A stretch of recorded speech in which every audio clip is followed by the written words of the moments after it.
Good morning, baby loves!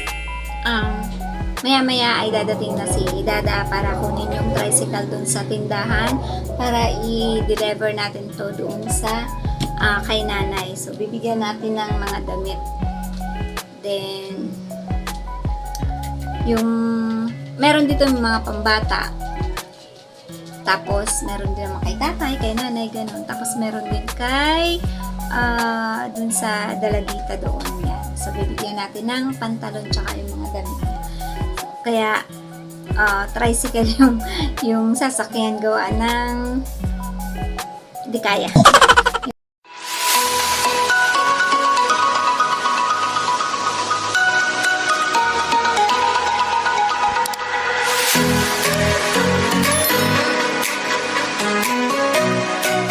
Medyo medyo madami-dami kasi yung sa isang pack na nilagay namin. So, parang isang ganito, madami na siya.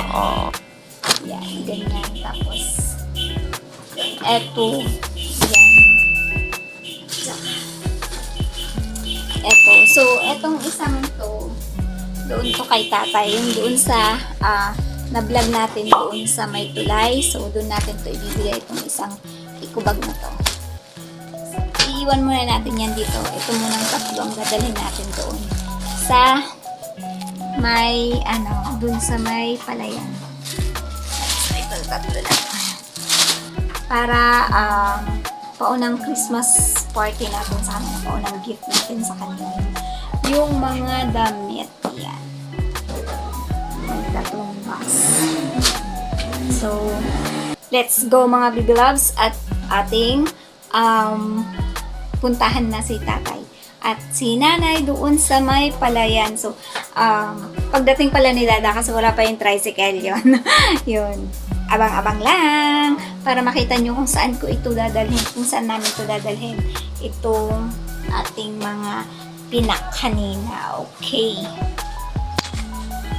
So, ayan, nandito na tayo mga baby loves sa bahay ni nanay. So, hinahanap ko kung nasaan siya. Umikot pa ako sa tindahan, walang tao. Yun. Sumilip ako, tapos tinawag ko yan si nanay na sumigaw na ako dyan. Na Merry Christmas! Nanay, nandito ako. Hello! Yan, tinatawag ko na yan sila.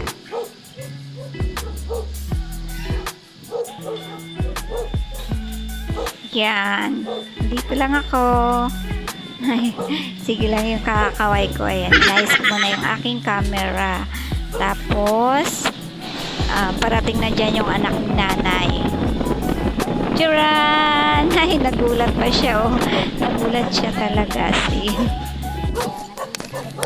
Yan, nagulat siya. Binigay ko kay Dada yung 2 pack para ibigay kay ate. Yan siya ang magbibigay ng aming Christmas gift.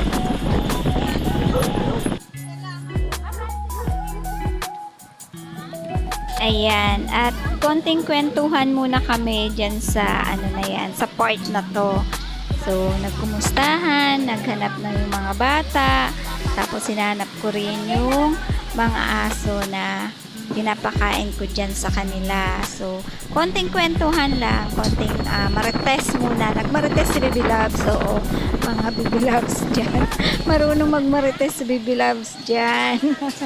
Pero naman, masaya naman sila. Pati yung aking aso ay masaya na din. Ayan, oh.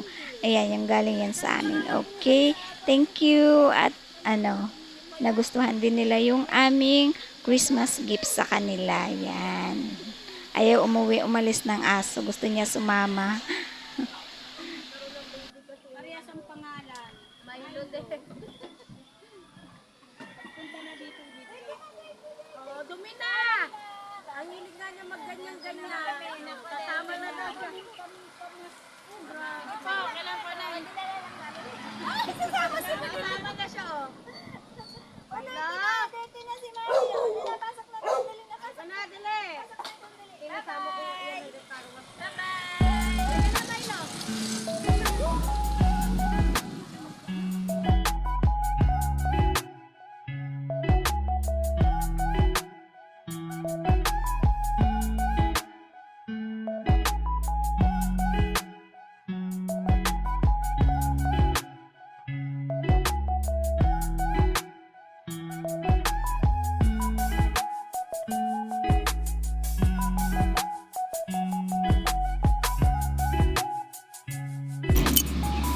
Ayan, at pinuntahan ko rin po si tatay doon sa may tulay, si tatay Renato. Ayan, kung naalala nyo po yan, na-vlog ko na po yan ng mga nakaraan.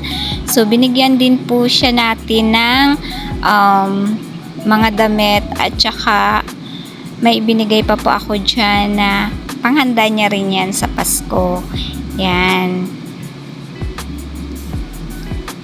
Yan. Kung nakikilala nyo po yan siya, naandyan lang yan, nagtitinda lang yan dyan sa kanto. At meron pa rin po akong binigay sa kanya na bigas.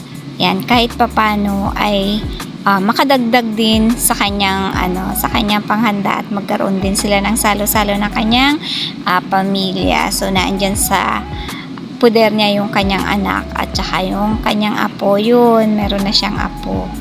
Oo. So, tinanong ko siya kung okay naman, kung anong buhay na uli niya ngayon. So, ganun pa rin daw, hindi pa rin nagbabago. Kaya guys, kung sino man ang gusto magpaabot ng tulong sa kanya, andyan lang siya, makikita nyo yan kapag dadaan kayo from Malitlit going to Paseo. So, makikita nyo yan at madadaanan nyo yan. Diyan lang yan sa kanto sa may tulay na yan. Lagi po yan siya nagtitinda dyan. Yan po yung kanyang pwesto.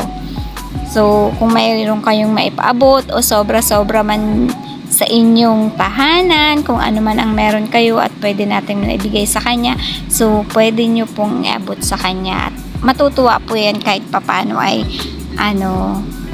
nabibigyan natin siya ng tulong. Okay, mga Bibi Loves? Yan, si Tatay Renato po ay naandyan lang sa kanto. Yan. Thank you so much. Merry Christmas po, Tatay Renato. Sana po ay mapasaya, napasaya din kita kahit papano dyan sa aking maliit na gift para sa iyong pamilya. Okay, thank you so much.